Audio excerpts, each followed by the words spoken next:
Aux Ateliers Lorrain, c'est pas juste un site historique, mais on est aussi une entreprise qui travaille pour les sites historiques. C'est extrêmement dense et c'est extrêmement enrichissant en fait. Même si c'est difficile, c'est physique, il faut s'adapter tout le temps, il faut passer du coq à l'âne en permanence, c'est pas facile. Mais tout ce qui se passe ici et tout ce qui est possible et tout le projet autour de l'atelier, il y a vraiment quelque chose de tellement riche et de tellement stimulant intellectuellement que ça fait supporter tout ça. Moi, je sais que ça me nourrit, quoi. Le patrimoine se raconte dans Terhistoire, une collection de podcasts produite par la région Centre-Val de Loire et réalisée par Lisa et Jérémy Thomas. Et pour cette première série d'épisodes, voici le programme. Un voyage en plusieurs étapes à travers la région Centre-Val de Loire en compagnie de femmes et d'hommes qui arpentent ce territoire avec une mission bien définie, découvrir, étudier et faire connaître le patrimoine. Chercheurs, photographes, cartographes, graphistes, documentalistes, médiateurs ou apprentis, ils font tous partie de l'équipe du service Patrimoine et Inventaire. Présent dans chaque région en France, l'Inventaire général du patrimoine a été fondé par André Malraux en 1964 pour permettre une meilleure connaissance des territoires et une mise en valeur du patrimoine, qu'il soit architectural ou mobilier et qu'il présente un intérêt culturel, historique ou scientifique. C'est sur le terrain, au cœur des dossiers d'inventaire, que nous avons enregistré ce podcast. Et pour ce nouvel épisode, nous n'avons pas eu besoin d'aller bien loin. Étant basé à Chartres, il nous a suffi simplement de marcher quelques minutes à pied pour arriver sur les bords de l'Eure, face à un lieu emblématique de cette ville, la Maison Lorrain. C'est l'un des plus anciens ateliers de vitraux d'Europe encore en activité et il fait actuellement l'objet d'une étude d'inventaire menée par la chercheure Valérie Moret-Cribelier et le photographe Thierry Cantalupo. Tous les deux étudient le fond d'atelier, Ce qui englobe les archives, le matériel, les outils et les vitraux, pour mieux comprendre l'activité, le savoir-faire et le rayonnement de cet atelier dans l'histoire du vitrail français. En voisin, nous avons donc passé une journée délicieuse au milieu des couleurs, du verre et de la lumière de cet atelier qui se tient là depuis 160 ans au cœur de la basse ville de Chartres.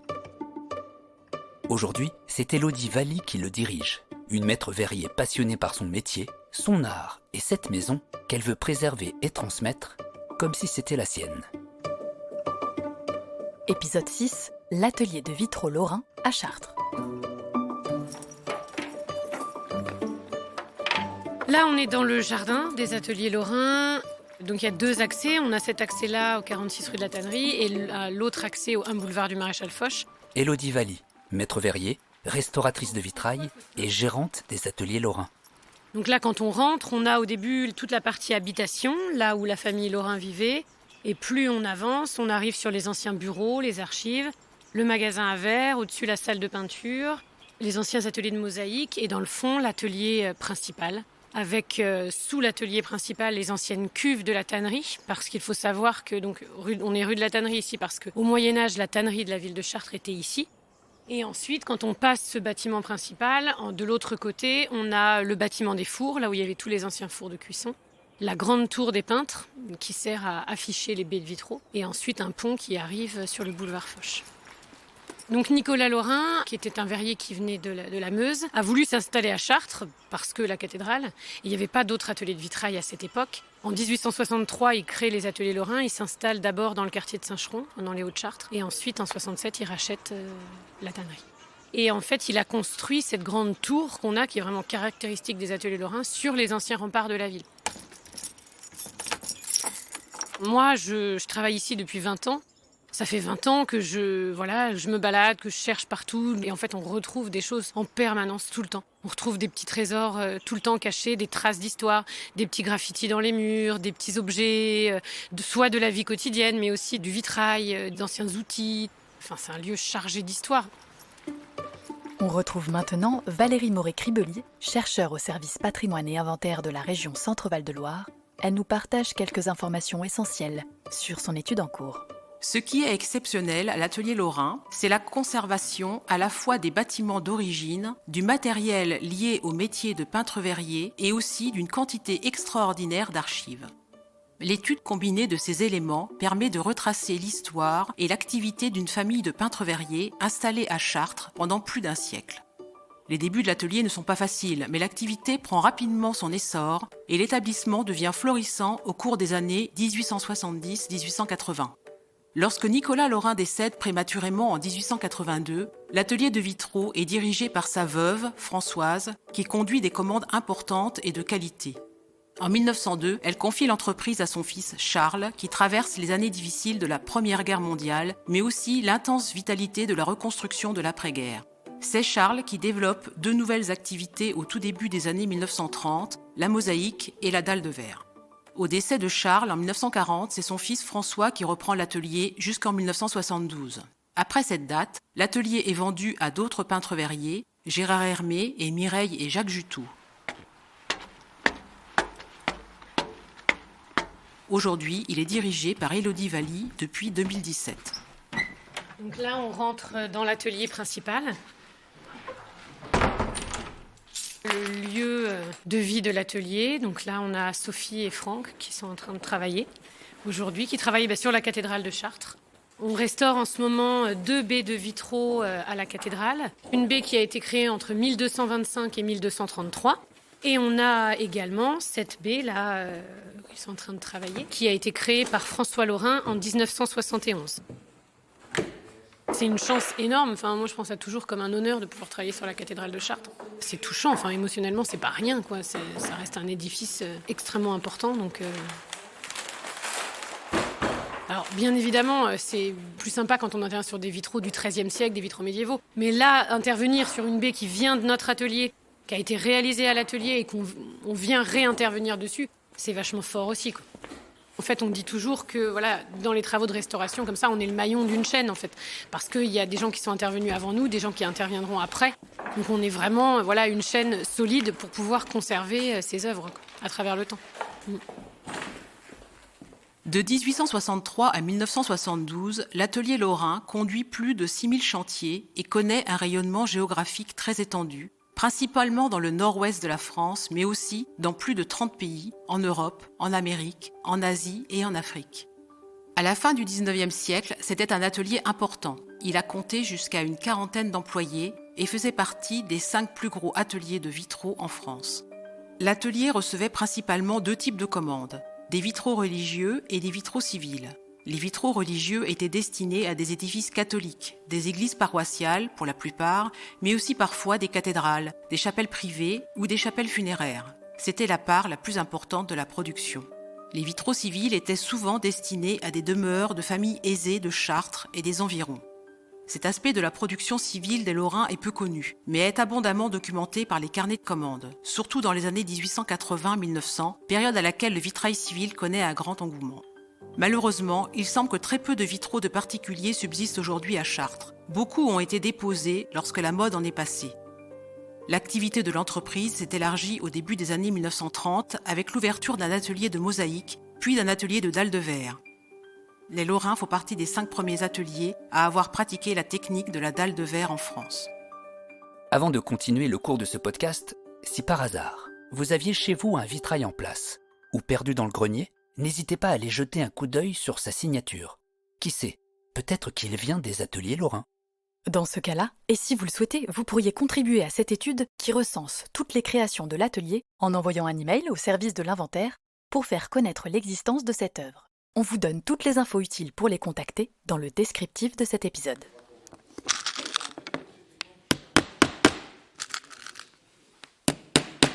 L'histoire des ateliers Lorrain, en soi, représente l'histoire de mon métier aussi. Enfin, une partie de l'histoire de mon métier, l'histoire d'une famille, parce que c'est quand même une passion qui se transmet de génération en génération.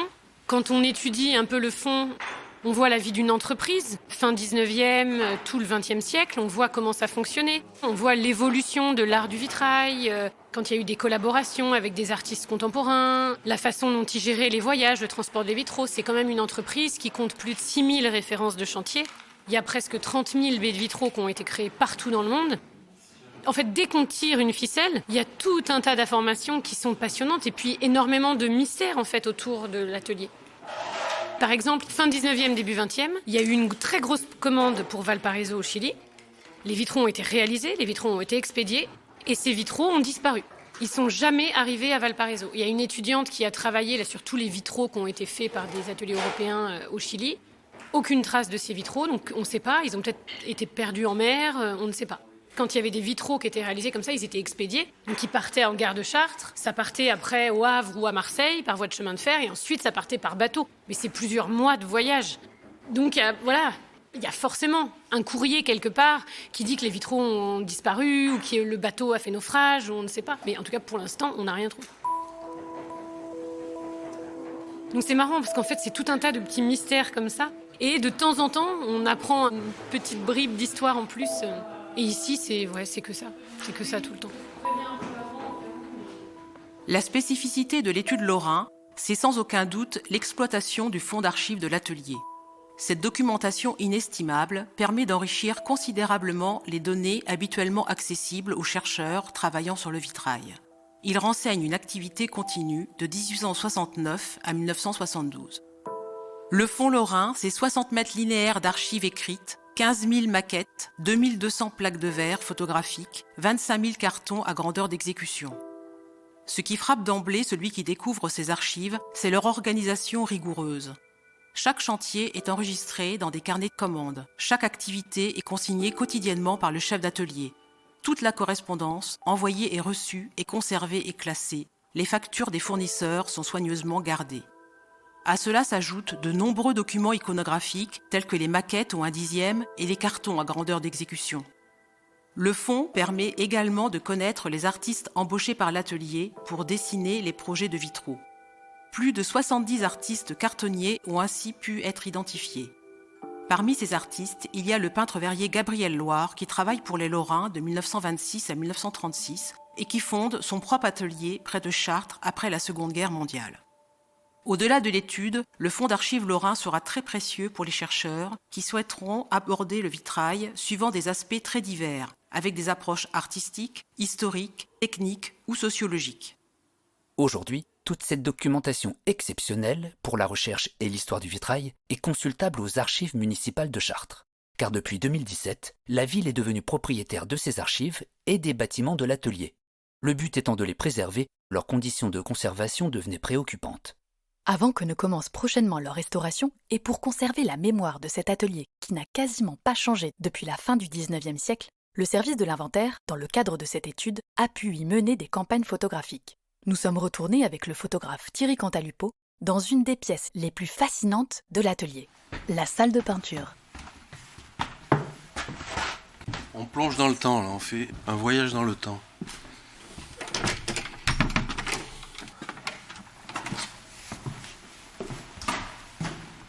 Cet atelier n'a pas beaucoup bougé, il est encore en activité. Et là, donc, tout est composé pour essayer de capter la lumière extérieure avec une grande baie vitrée, des pinceaux, des tas de brosses, de matériel pour broyer le pigment, je suppose, là. Des miroirs, des jeux pour renvoyer la lumière sur cette table en verre et le miroir qui doit renvoyer la lumière du jour à travers le vitrail pendant qu'on travaille la couleur dessus. On a des morceaux de vitraux, on a des vitraux complets et puis des petits bouts de verre de toutes les couleurs posés sur la table avec toujours des pots remplis de pinceaux, de pigments, de couleurs. Ouais, je suppose qu'il y a 100 ans, on pouvait avoir la même image. Et par-delà la porte de cet atelier, là, on va pénétrer dans les appartements de ceux qui vivaient. Donc il y a aussi la vie qui a eu lieu ici il y a déjà plusieurs décennies. Voilà, il y a des lieux de vie, des lieux de travail qui sont très proches et donc qui aident à ce voyage dans le temps, quoi. C'est assez émouvant. Et puis tout est transparence dans un atelier de fabrication de vitraux et la lumière joue avec toutes ces transparences, ces couleurs, ces volumes de verre. Ici, on mélange la lumière, la couleur et le temps, en fait. Et c'est plaisant pour un photographe.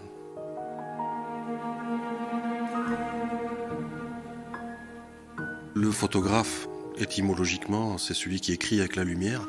Donc le maître verrier et le photographe se rejoignent là dans l'écriture de la lumière. Et ici, alors, c'est encore autre chose, c'est de photographier soit le vitrail en train de se faire, ou alors en train d'être restauré, et avec l'occasion pour nous aussi de saisir le geste du verrier. Ça, c'est quelque chose qui déborde un petit peu du cadre de la photo d'inventaire en général, et qui est très plaisant à faire.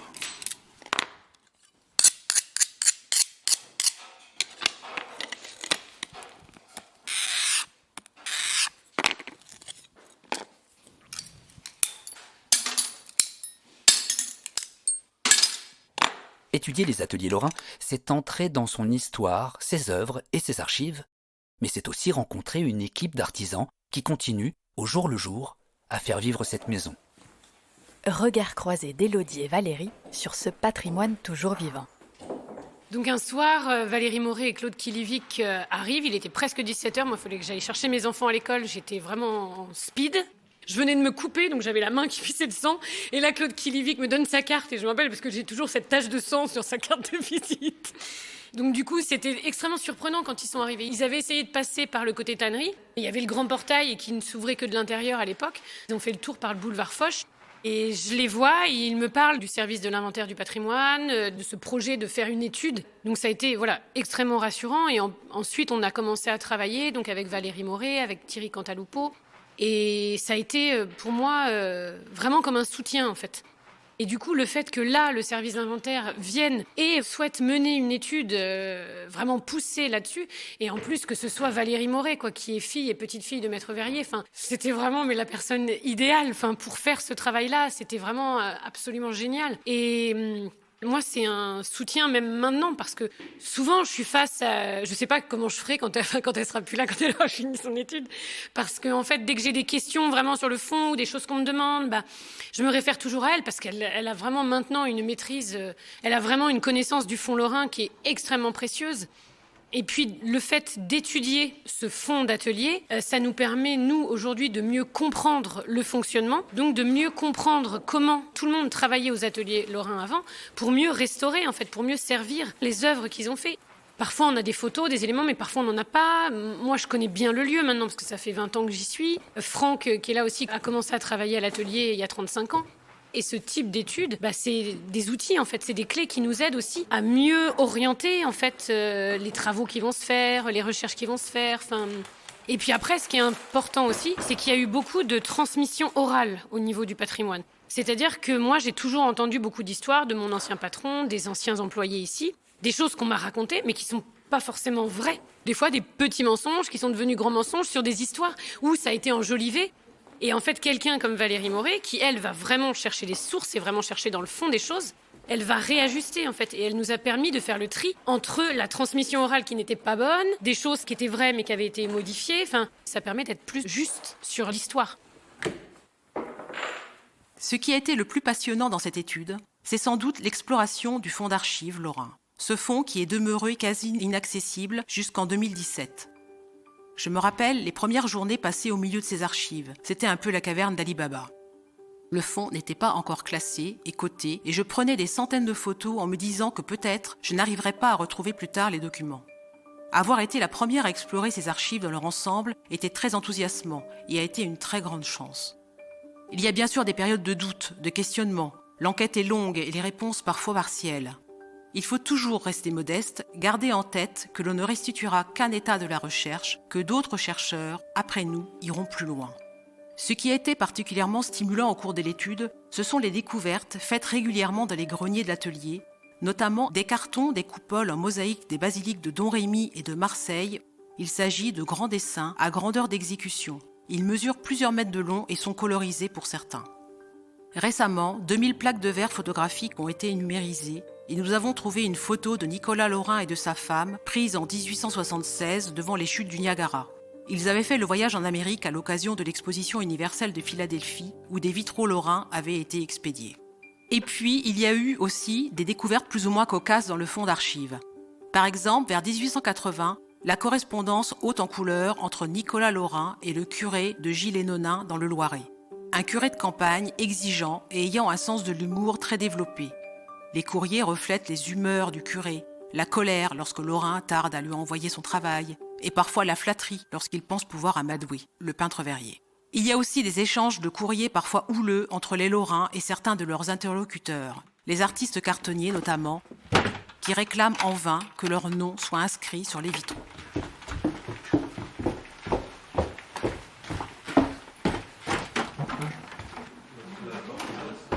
Aux ateliers lorrains, il y a tout l'aspect aussi sauvegarde du lieu. C'est que le lieu n'est pas en très bon état, en tout cas partout. Il y a certains endroits qui sont même en très mauvais état. Et en fait, il nécessite un vrai programme de restauration. Donc le lieu a été racheté en 2017 par la ville. Au moment où j'ai récupéré la gérance, la ville de Chartres a racheté le site et le fonds d'archives. Et à l'heure actuelle, la ville s'est associée à la Fondation du patrimoine pour pouvoir trouver des mécènes en fait, pour la restauration de ce lieu. On a fait partie du loto du patrimoine là récemment et il y a tout cet aspect-là aussi, recherche de fonds pour pouvoir restaurer le lieu. Donc la ville a déjà engagé des travaux. Pour l'instant, les accès là sont en cours de restauration pour pouvoir ensuite accueillir les engins en son atelier pour restaurer le site. Parce que le but final, c'est de conserver l'activité professionnelle ici, de créer un musée sur tout l'historique lorrain, un centre de ressources documentaires et potentiellement une résidence d'artistes ou de chercheurs, parce qu'il y a quand même beaucoup de gens qui travaillent autour des ateliers lorrains. Voilà. Moi, c'est vraiment mon objectif, faire perdurer les ateliers lorrains et de sauver le lieu. Il faut que ça continue, c'est pas possible. Ça peut pas être arrivé jusqu'à nous et s'arrêter là. Cette année, c'est les 160 ans de l'atelier. Et en fait, c'est 160 ans d'histoire. C'est pas que les Lorrains, c'est toute l'histoire de tous ces gens qui ont travaillé ici, qui ont permis que l'atelier arrive jusqu'à l'heure actuelle. Et donc nous, on a un devoir, une responsabilité de transmettre ensuite toute la vie qu'il y a pu y avoir ici, qui est arrivée jusqu'à nous et qu'on se doit de faire perdurer.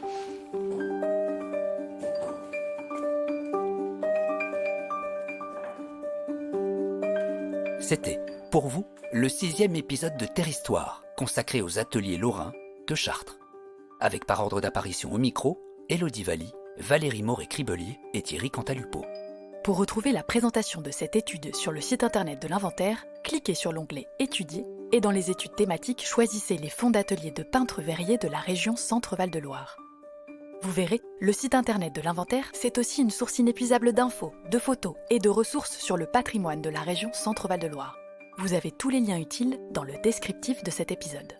Et pour être informé de la sortie du prochain, abonnez-vous au podcast sur votre plateforme d'écoute favorite ou suivez les réseaux sociaux de la région Centre-Val de Loire. À très vite dans Terre Histoire.